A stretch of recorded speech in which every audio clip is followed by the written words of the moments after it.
باتوں سے باتیں نکلتی ہیں. ایک اور بات یاد آئی, کچھ مسلم اسکالرز ایسے ہیں جنہوں نے ماضی میں کچھ پیش گوئیاں کی تھیں اور وہ پیش گوئیاں درست نکل رہی ہیں. خوب اچھی طرح سمجھو. اور وہ پیش گوئیاں ان کا دعویٰ یہ تھا ہم نے قرآن و حدیث کی روشنی میں کی ہیں. حدیث میں آتا ہے یوں ہوگا, حدیث میں آتا ہے یوں ہوگا. تو انہوں نے بہت ساری پیش گوئیاں کی.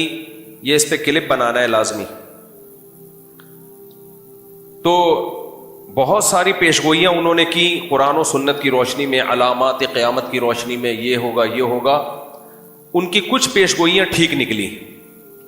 اب لوگ کیا کر رہے ہیں, بار بار دیکھو وہ یہ کہا کرتے تھے, آج یہ بات درست ثابت ہو گئی. وہ یہ کہا کرتے تھے, آج یہ بات درست ثابت ہو گئی.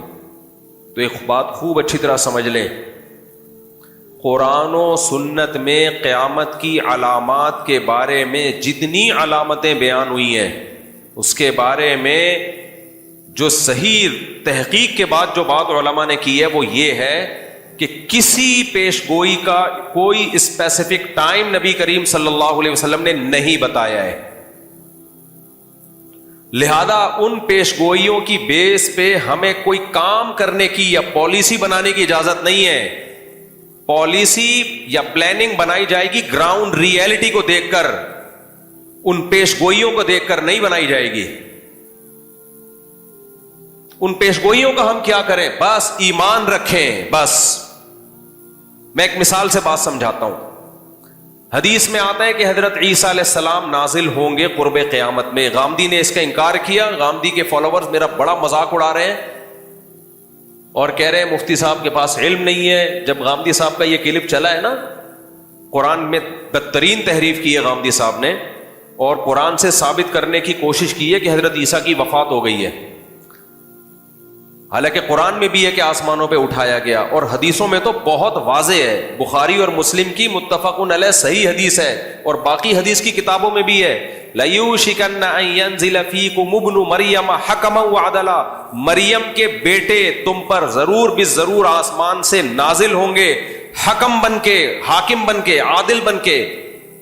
فَيَكْسِرُ الصَّلِيبَ, صلیب کو ختم کر دیں گے جو نشان ہے صلیب کا. وَيَقْتُلُ الْخِنزِيرَ, اور دنیا سے خنزیر کا خاتمہ کر دیں گے.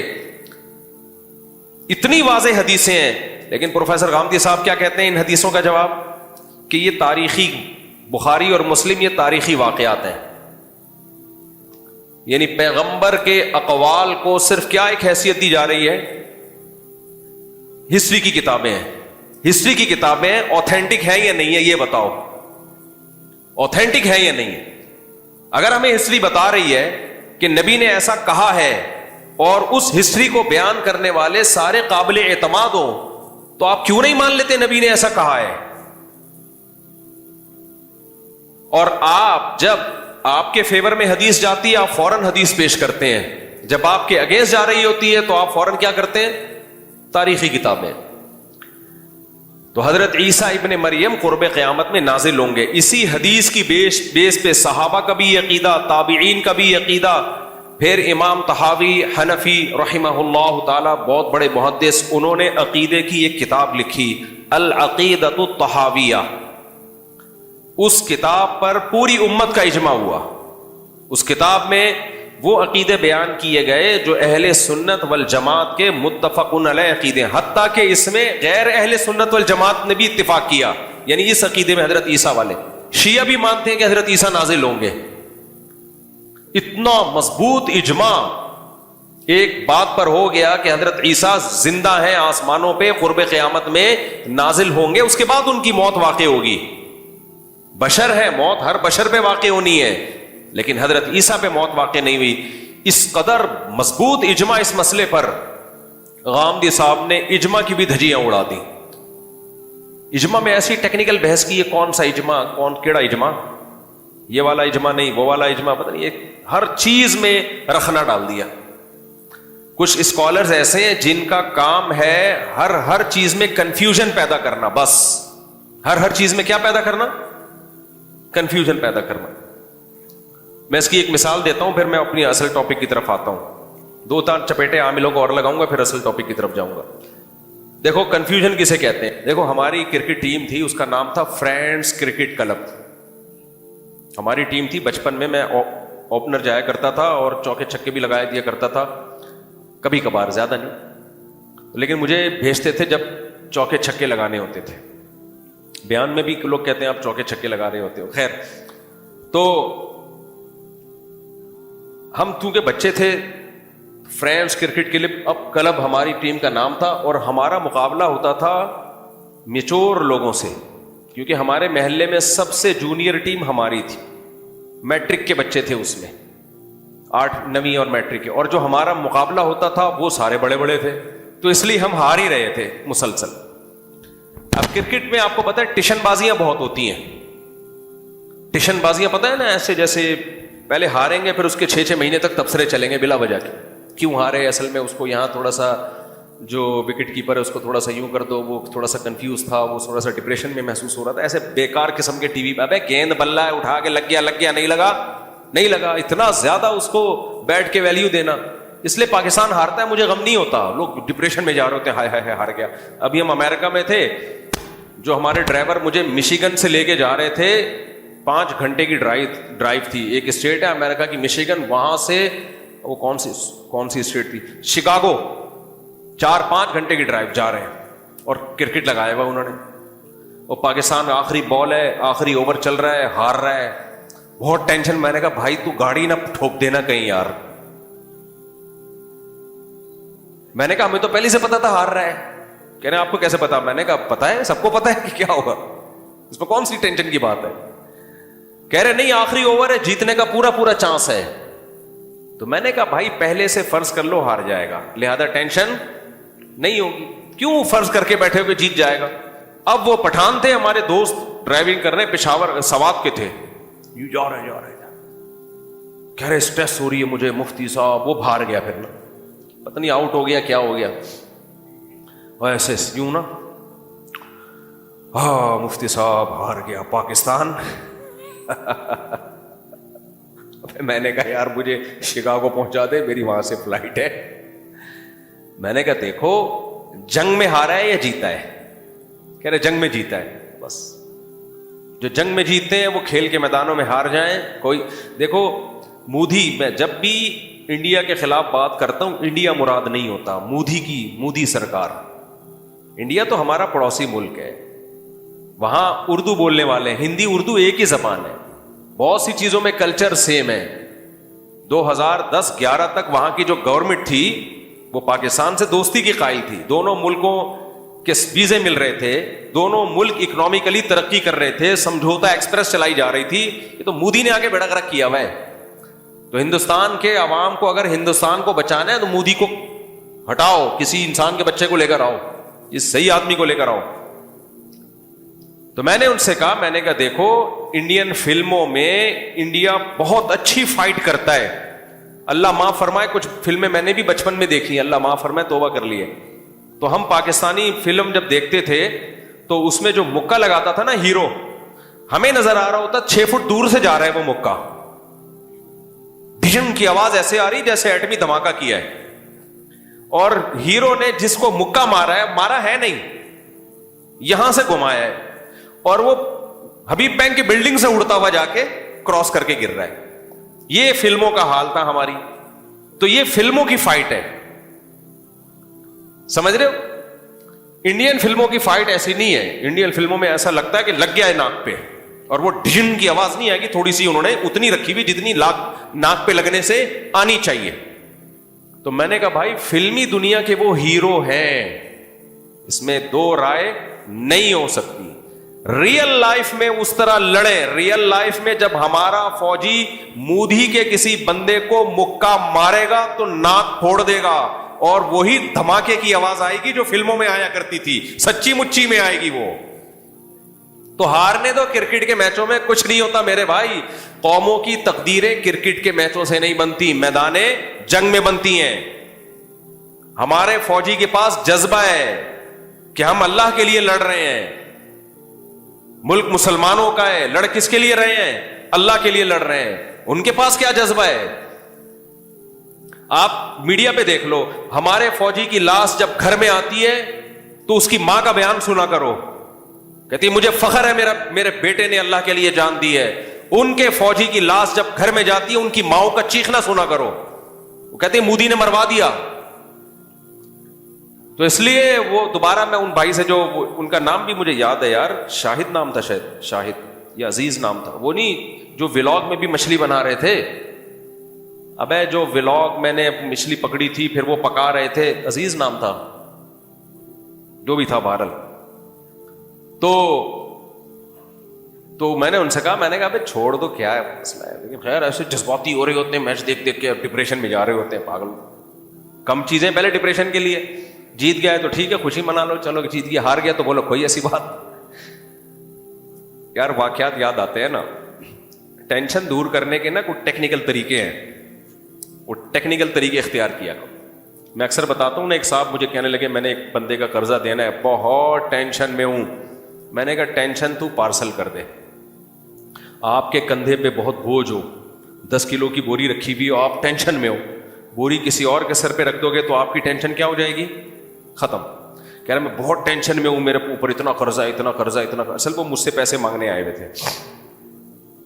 پہلے ادھر ادھر سے قرضے لے کے نا کاروبار کے لیے لوگ ڈرامے بازی کیا کرتے ہیں, جیب میں دھیلا نہیں ہے اور شاہد انور کی ویڈیوز دیکھ دیکھ کے کروڑ پتی بننے کا شوق پیدا ہو جاتا ہے. تو پھر کیا کرتے ہیں, غریبوں کو اس نے اتنی گالیاں دی ہے نا کہ یہ جا رہے ہوتے ہیں ٹینشن میں, اب جیب میں دھیلا ہے نہیں. پھر غفار سے 10 لاکھ روپے پکڑے, جمشید سے 20 لاکھ روپے پڑے, وسیم سے اتنے لاکھ روپے پکڑے. بھائی شریعت کہتی ہے کاروبار کرو, اچھی بات ہے, نہیں ہو رہا تو صبر کرو یار. اللہ کسی کو بہت مال و دولت دے گا, کسی کو غریب رکھے گا. یبسط الرزق لمن یشاء ویقبض, جس کو چاہتا ہے اللہ روزی کے دروازے کھول دیتا ہے, جس کو چاہتا ہے تنگ کر دیتا ہے. صبر کرو. نہ صبر نہیں ہے. وہ شاہد انور کی گاڑیاں دیکھ دیکھ کے, بنگلے دیکھ دیکھ کے, میرے پاس بھی ایسی گاڑی ہو, میرے پاس بھی ایسا بنگلہ ہو, ہے نہیں. دکان پکوڑوں کی, باتیں کروڑوں کی. تو وہ کیا کرتے ہیں, ادھر سے جمشید کو بیوقوف بنا کے 10 لاکھ روپے. ایک بیوقوف بنانے کا طریقہ مارکیٹ میں زبردست آیا ہے. سوال پیدا, جمشید نے 10 لاکھ دے کیوں دیے؟ میں بتاتا ہوں کیوں دیے. ہوتا ہی ہے, یہ لوگ ڈرامے باز کیا کرتے ہیں, میرے پاس کیسز آئے ہیں, ہوائی بات نہیں کر رہا, فرضی باتیں نہیں ہیں. یہ ڈرامے باز کیا کرتے ہیں, رفیع بھائی سے رابطہ کیا. اب رفیع بھائی کی چکی کے آٹا چل رہا ہے, میں نے کوئی کمیشن نہیں کھایا ہوا ان کا جو ان کی چکی کے آٹے کی بتا رہا ہوں, مثال دے رہا ہوں. چکی کا آٹا چل رہا ہے, چلتا ہوا بزنس ہے, زبردست آٹا ماٹا بہترین. رفیع بھائی سے رابطہ کیا. رفیع بھائی ایک جمشید ہے, وہ آئے گا یہ چکی دیکھنے کے لیے, اس کو بول دینا یہ کاروبار میرا ہے, آپ کا نہیں ہے. اور ہو سکتا ہے کچھ کھانچا بھی, پیسے بھی پکڑا دیے. جو بھی آئے بولنا ہاں بھائی اس کا ہے. اب 2-4 بندے آئے, انہوں نے دیکھا یار اس کا تو چلتا ہوا بزنس ہے, آٹا اس کا اتنا دنیا میں جا رہا ہے. اس طرح بیوقوف بنایا لوگوں کو. دوسروں کا کاروبار کس کے نام پہ شو کیا, اپنے نام. اچھا, ادھر جمشید سے لیے 10 لاکھ اور اگلے مہینے جمشید کو پروفٹ دے دیا 1 لاکھ.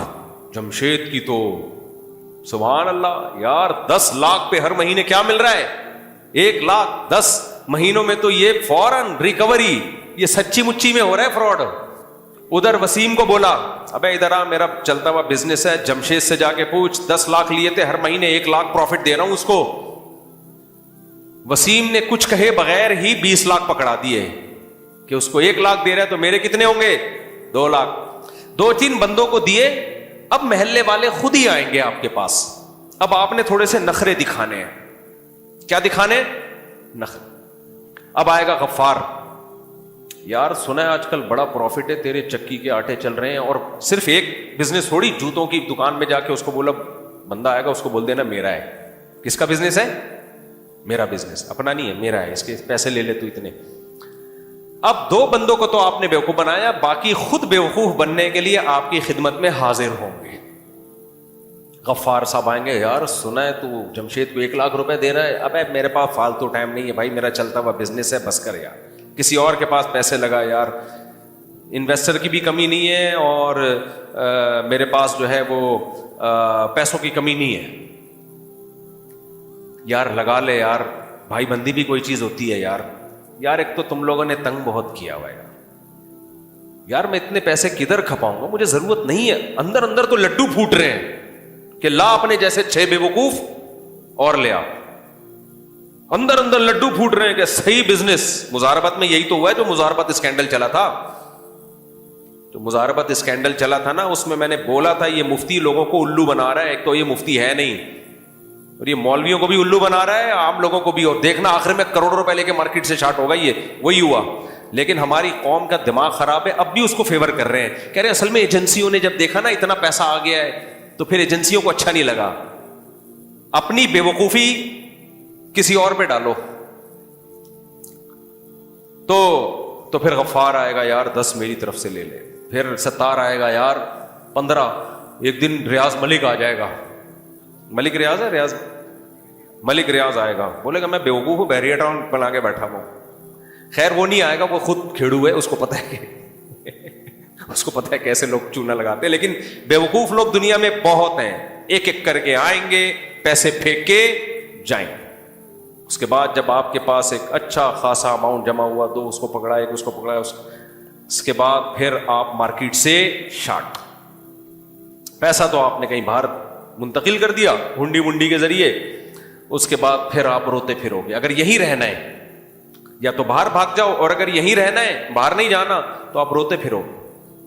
پھر آپ کبھی فلاں مفتی کے پاس, یار میں اتنا قرضہ چڑھ گیا میرے اوپر, کبھی کسی کے پاس, کبھی کسی کے پاس, خود چڑھایا ہے اور ابھی بھی کھا رہا ہے. کچھ لوگوں پہ تو سچی مچھی کا قرضہ چڑھا ہوتا ہے, لیکن میجورٹی ایسے ہی ڈرامے کر رہی ہوتی. تو جو اس طرح قرضہ کھا کے آتے ہیں نا میرے پاس, کچھ اس میں صحیح بھی ہوتے ہیں لیکن ہوس کے مریض ہوتے ہیں. ڈرامے نہیں کیے ہوتے لیکن ہوس کا مطلب کیا ہے, کچھ بھی نہیں ہے, ادھر سے پیسے ادھر سے پیسے ادھر سے پیسے پکڑ کے بزنس میں لگا دیا اور لاس کر دیا. پھر وہ آتے ہیں بھائی اتنا میں نے کاروبار میں پیسہ لگا دیا, میرا نقصان ہو گیا, مفتی صاحب کچھ تھوڑا سا تعاون ہو جائے گا. میں کہتا ہوں تیرا فائدہ ہوتا تو میرے ساتھ تعاون کرتا تو, کیا خیال ہے؟ پھر کہتا میرا دماغ ہے بھائی, پیسہ لے کے لگایا, نوٹ چھاپے, حماقت کی سزا مجھے دینے آ رہا ہے. جب تجھے کچھ تجربہ ہے نہیں, لوگوں کا پیسہ ٹھوک دیا تو نے, اس حماقت کی سزا کی تلافی, حماقتیں تو کرے, تلافی کون کرے؟ زکوٰۃ صدقے کے پیسوں سے, وہ لوگوں کی امانتوں سے یا اپنے پیسوں سے. میں نے کہا بھائی لوگ ہمیں اس لیے امانتیں نہیں دیتے کہ تم جیسے بے وقوفوں کے ساتھ ہم کیا کریں, تعاون. میرا اعلان یاد رکھو, کس کی نے بھی کاروبار کے نام پہ قرضہ لے کے ڈبویا ہے, نہ میری فاؤنڈیشن اس کے ساتھ مدد کرے گی, نہ میں کوئی زکوٰۃ صدقے کے نام پہ لوگوں کی امانت اس کو دوں گا.